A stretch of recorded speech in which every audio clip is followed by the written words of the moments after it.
Hi friends, SSLC ഫിസിക്സിൻ്റെ 11ാമത്തെ ക്ലാസ്സിലേക്ക് സ്വാഗതം. നമ്മൾ ഒന്നാമത്തെ ചാപ്റ്ററായ വൈദ്യുത പ്രവാഹത്തിൻ്റെ ഫലങ്ങൾ അഥവാ എഫക്റ്റ് ഓഫ് ഇലക്ട്രിക് കറണ്ട് ആണ് ഡിസ്കസ് ചെയ്യുന്നത്. ഇനി നമുക്ക് നോക്കാനുള്ളത് ടെക്സ്റ്റ് പേജ് നമ്പർ 19 എടുക്കുക. 19 ടോപ്പിക് വൈദ്യുത താപഫലം ഉപയോഗങ്ങൾ, heating effect of electricity uses. വായിച്ചു നോക്കാം. വൈദ്യുത പ്രവാഹത്തിന്റെ താപഫലം പ്രയോജനപ്പെടുത്തുന്ന ഉപകരണങ്ങളാണ് വൈദ്യുത താപന ഉപകരണങ്ങൾ. ഇവയിൽ വൈദ്യുതോർജം താപോർജമായി മാറ്റപ്പെടുന്നു. ഇത് നമ്മൾ മുന്നേ പറഞ്ഞിട്ടുണ്ടായിരുന്നു. നമ്മൾ വൈദ്യുതോർജം കൊടുത്താൽ നമുക്ക് തിരിച്ചു തരുന്നത് താപോർജമായിട്ട്. അങ്ങനെയുള്ള ഉപകരണങ്ങളാണ് വൈദ്യുത താപന ഉപകരണങ്ങൾ. കുറച്ച് ഉപകരണങ്ങൾ കൊടുത്തിട്ടുണ്ട്.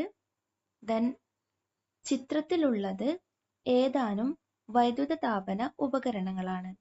ഇത്തരം ഉപകരണങ്ങളിൽ ഏതെങ്കിലും ഒന്ന് പരിശോധിച്ച് ചുവടെ നൽകിയിരിക്കുന്ന ചോദ്യങ്ങൾക്ക് ഉത്തരം സയൻസ് ഡയറിയിൽ എഴുതൂ. നമുക്ക് ക്വസ്റ്റ്യൻ നോക്കാം. ഒന്നാമത്തെ ക്വസ്റ്റ്യൻ എന്താണ് ക്വസ്റ്റ്യൻ പറയുന്നത്? വൈദ്യുതോർജം താപോർജമാകുന്ന ഭാഗം ഏതു പേരിൽ അറിയപ്പെടുന്നു? എങ്ങനെയുള്ള ഉപകരണങ്ങളിൽ വൈദ്യുതോർജം താപോർജമാകുന്ന ഭാഗം ഏത് എന്നാണ് ചോദിച്ചിട്ടുള്ളത്. ഉത്തരം ഹീറ്റിംഗ് കോയിൽ എന്നാണ്. വൈദ്യുതോർജം താപോർജമാകുന്ന ഭാഗം ഹീറ്റിംഗ് കോയിൽ. നെക്സ്റ്റ്, ഏത് പദാർത്ഥമാണ് ഈ ഭാഗം നിർമ്മിക്കാൻ സാധാരണ ഉപയോഗിക്കുന്നത്? Answer nichrome. നമ്മൾ മുന്നേയുള്ള ക്ലാസ്സിൽ പറഞ്ഞിട്ടുണ്ടായിരുന്നു. നിക്രോം വയർ ഒരു പരീക്ഷണം ചെയ്തതായിരുന്നു അല്ലെ, ടെക്സ്റ്റിൽ ഒരു പ്രവർത്തനം കൊടുത്തതായിരുന്നു നിക്രോം വയർ വെച്ചിട്ട്.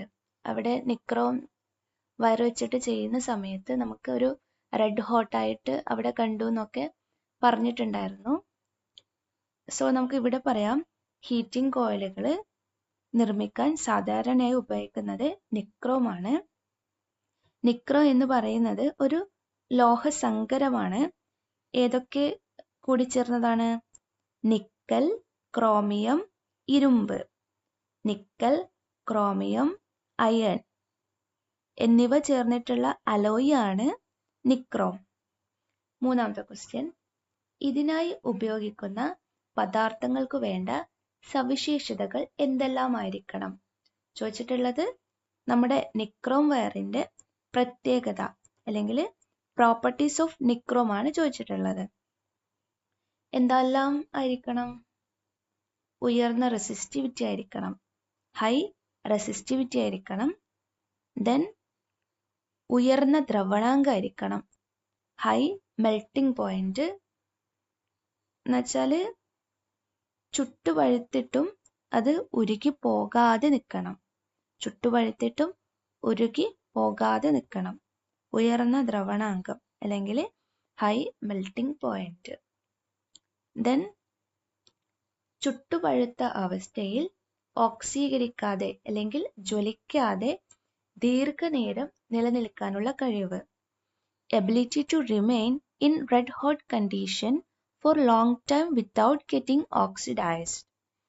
ഇത്രയാണ് നമുക്ക് ഇതിൻ്റെ പ്രത്യേകതകൾ പറയാനുള്ളത്. അടുത്ത പേജ് നോക്കാം. ഇപ്പം നമ്മളിവിടെ പറഞ്ഞ കാര്യങ്ങൾ ഒന്നും കൂടെ പറഞ്ഞിട്ടുണ്ട്. ഹീറ്റിംഗ് കോയിലുകൾ നിർമ്മിച്ചിരിക്കുന്നത് നിക്രോം ഉപയോഗിച്ചാണ്. നിക്കൽ, ക്രോമിയം, ഇരുമ്പ് എന്നീ ലോഹങ്ങളുടെ സങ്കരമാണ് നിക്രോം. നിക്രോമിന്റെ പ്രത്യേകതകളും നമ്മളിവിടെ പറഞ്ഞിട്ടുണ്ട്.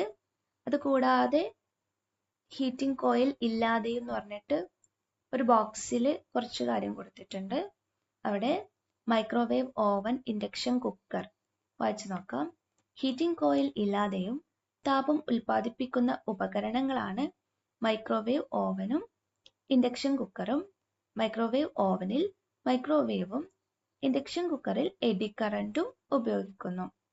നെക്സ്റ്റ് നമുക്ക് പറയാനുള്ളത് സുരക്ഷാ ഫ്യൂസിനെ കുറിച്ചാണ്. Safety fuse. അത് നമുക്ക് നെക്സ്റ്റ് ക്ലാസ്സിൽ ഡിസ്കസ് ചെയ്യാം.